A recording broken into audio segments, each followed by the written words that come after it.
আমাদের 5 দিনের কর্মসূচি শেষে আজকে আমরা বিক্ষোভ সমাবেশ করতে চেয়েছিলাম, মূলত লং মার্চ করতে চেয়েছিলাম সচিবালয়ের ভূমি। কারণ আমরা সামান্য একটা দাবি, যেটা আপনারাও বুঝতে পারবেন, আমরা জাতীয় পদ বাস্তবায়ন চাচ্ছি না। আমরা চাচ্ছি গত 3রা ফেব্রুয়ারি মাননীয় প্রধান উপদেষ্টা কার্যালয় থেকে যে চিঠিটা প্রেরণ করা হয়েছিল, সেই চিঠিটা যেন দ্রুত বাস্তবায়ন করে। ওনারা আমাদেরকে বলেছে তারা দ্রুত বাস্তবায়ন করবে। বিগত ফ্যাসিস্ট সরকার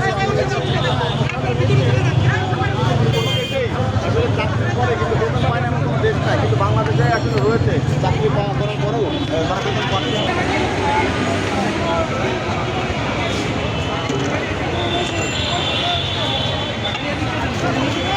ভাই ওটা তোমার বেশ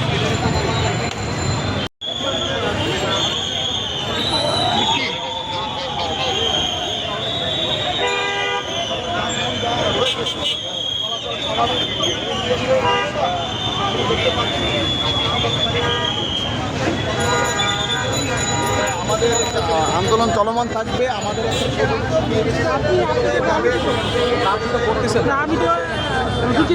ফোন ছিল না, এই জন্য আপনারা বলছেন।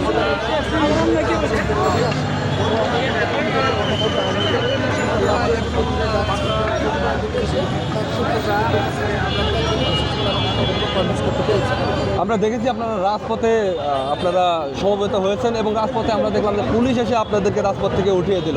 এ বিষয়ে একটু কথা বলবেন।